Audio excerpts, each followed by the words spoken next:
e o nosso assunto é saúde. Amanhã é o Dia Mundial do Rim. Desde 2006, a data é celebrada na segunda quinta-feira de março.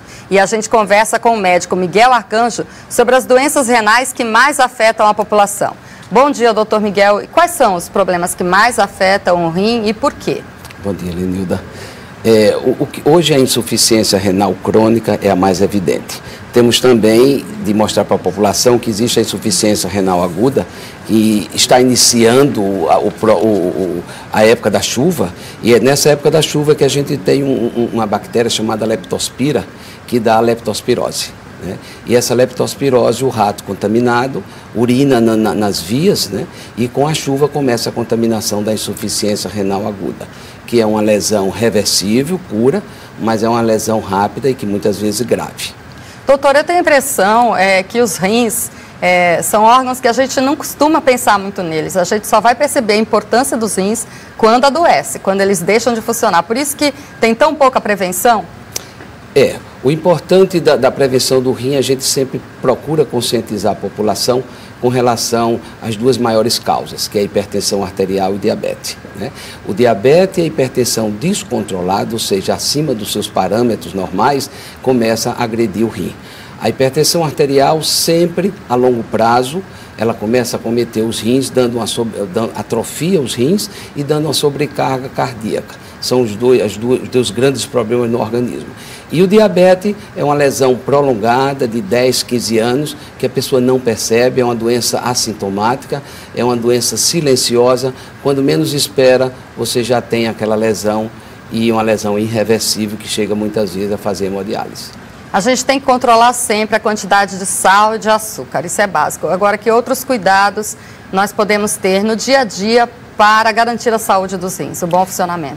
O rim em si, ele funciona adequadamente. Não precisa você tomar muita água ou pouca água. Em si, a sede propicia a ingestão da quantidade de líquidos que você desejar.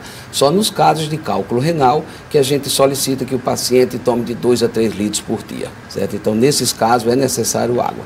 O que é mais importante conscientizar a população é sobre a hipertensão diabética. Né? E o que a gente sabe hoje em dia? Que o envelhecimento da população, né? E mais essa incidência maior de hipertensão e diabetes é que está causando o maior índice de lesão renal. E essas lesões são irreversíveis, silenciosas, assintomáticas, o paciente não sabe, né? São 5 estágios da insuficiência renal crônica e ele só vai ao consultório quando ele já está nos últimos estágios, que é a partir do terceiro, que começa a dar sintomas, como anemia profunda, começa a dar inchaço, a pressão fica descontrolada, fica uma fraqueza muito grande, vômito. Então, nesse período, já é um período que você já tem que colocar em hemodiálise. Doutor Miguel, o brasileiro, infelizmente, tem uma mania muito grande de automedicação, principalmente anti-inflamatórios, analgésicos. Esses remédios, eles causam algum efeito sobre os rins?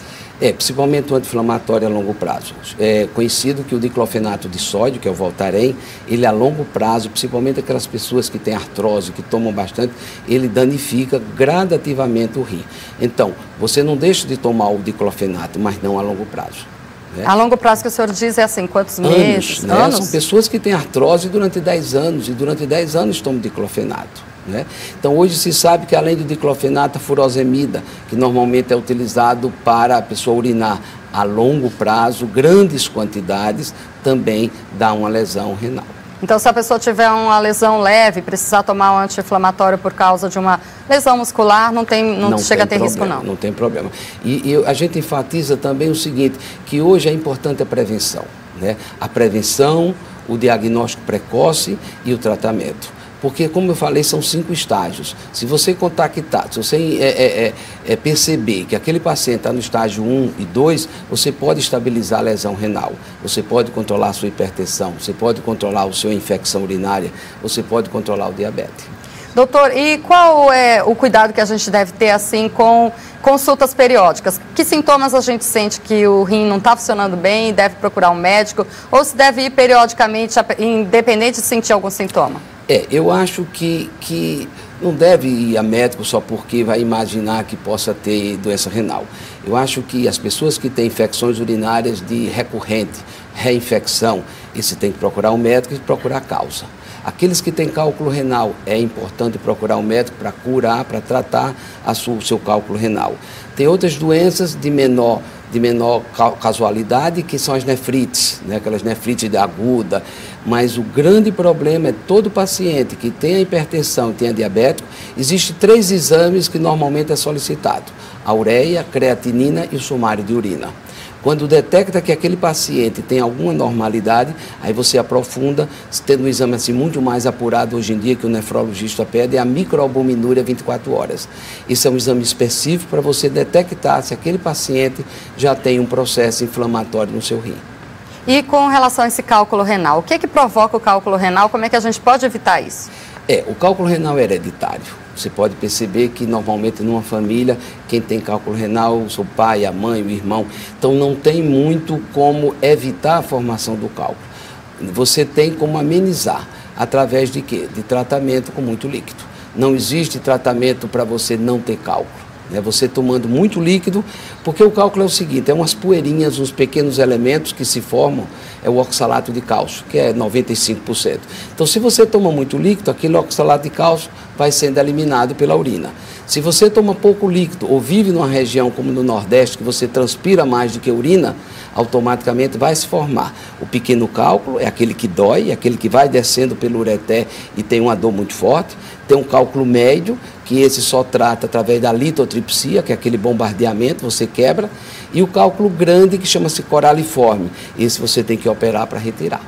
E para finalizar, doutora, a gente tem muitas pessoas assim que tem que fazer hemodiálise.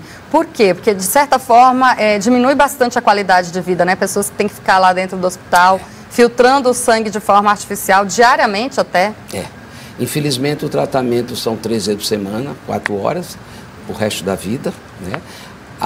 Normalmente lá no Hospital Vida a gente tem um ambulatório de transplante renal. Nós temos hoje pacientes com 20 anos, com 25 anos de transplante, e normalmente a pessoa procura um da família.